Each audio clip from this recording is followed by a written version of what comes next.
नमस्कार, मैं हूं शिखा और आप देख रहे हैं एक्सप्रेस एमपीसीजी न्यूज। आइए रुक करते हैं आज की ताजा खबरों की ओर। एमसीबी जिले का एक ऐसा वृद्ध परिवार है जिनके पास कोई सहारा नहीं है। उम्र का ऐसा ताकजा जो जिंदगी की सबसे बड़ी बीमारी है, क्योंकि उस उम्र में आने के बाद अपने भरण पोषण के लिए भी हाथ पैर तक काम करना बंद कर देते हैं, जिसे जीना बहुत मुश्किल हो जाता है और बस एक आस लगाए बैठे रहते हैं। जहां एक तरफ उम्र की मार तो दूसरी ओर पत्नी बीमार, आखिर कैसे करे अपने जीवन का यापन, देखिए इस खबर में।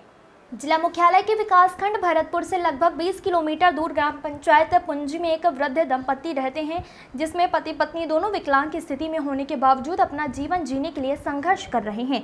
एक तरफ तो उम्र का तकाजा और दूसरी तरफ रामनाथ यादव की बीमार पत्नी, जिनकी दिमागी हालत ठीक नहीं है, जिसकी वजह से उन्हें पत्नी की चिंता हमेशा सताए रहती है। वहीं रामनाथ यादव अपनी बढ़ती उम्र को लेकर और अपने पैरों से लाचार हो, जहां अब उनको सुनाई भी बहुत कम देने लगा है। इस हालत में जीवन यापन करने को मजबूर हो गए हैं। जहां शासन की ओर से उनको मुफ्त राशन दिया जाता था, अब वो भी 2 माह से वंचित हो गए हैं। आपको बता दें कि यह वृद्ध दंपति जो शासन द्वारा प्रदान किए जाने वाली खाद्यान्न योजना के अंतर्गत खाद्य सामग्री के लिए लगातार राशन दुकान का चक्का लगा रहे हैं, उसके बावजूद प्राप्त नहीं हो रहा है। इसकी वजह से उनके सामने खाने की भी लालन पड़ गए हैं और उनका दुखड़ा सुनने कोई सामने तक नहीं आ रहा है।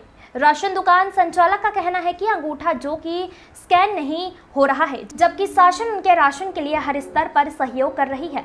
यहाँ तक कि जिनका अंगूठा नहीं होता है उसे भी नॉमिनी तक का विकल्प दिया गया है। लेकिन सबसे बड़ी यहाँ पर विडंबना यह है कि इस प्रकार के दुकानदार जो कि ऐसे लोगों को भूखा तड़पने के लिए मजबूर कर देते हैं, उन पर शासन प्रशासन आर्थिक कार्रवाई क्यों नहीं करती है, यह खुद में एक बहुत बड़ा सवाल है। साथ ही ऐसे जनप्रतिनिधि जो गांव में रहकर गांव की हालत से वंचित है, उन पर भी कोई कार्रवाई क्यों नहीं होती है, क्योंकि जब इस मामले में गाँव के सरपंच से बात की गई तो उनके द्वारा यह बात अपने बयान में कहा गया कि इस दंपत्ति की 2 महीने की तकलीफ की हमें अभी पता चली, जिसकी हमारे द्वारा जांच कराई गई। इस मामले को देखते हुए यहाँ पर सबसे बड़ी बात यह उठती है कि अगर यहाँ के जिम्मेदार जनप्रतिनिधि ही इस तरीके की बात अपने बयान में कहेंगे और गांव में रहने वालों इन गरीब और निसहाय लोगों के साथ ऐसा अनदेखा करेंगे, तो फिर इन लोगों को आखिर न्याय कहाँ से मिलेगा।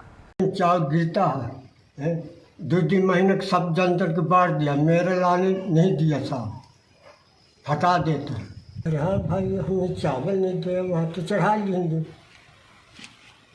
लगता है आपके यहाँ सोसाइटी में कई दिनों से आपके यहाँ चक्कर लगा रहा है, लेकिन आप उसको वो नहीं दे रहे हैं। नहीं, चक्कर नहीं लगा, मैं खुद गया था, 2-3 दिन में गया था। उसका बीच में तबीयत खराब हो गया था, उसका वाइफ का फिंगर आधार सेटिंग नहीं है तो उसका नहीं लग रहा है। रामनाथ आता है, बीच में तबीयत खराब हो गया तो उसको बुलाने गया था। पता चला है कि हमारे गरीबों को चावल नहीं मिला है 2 माह से। अब पता चल गया है, जाके जांच करवा के देखा।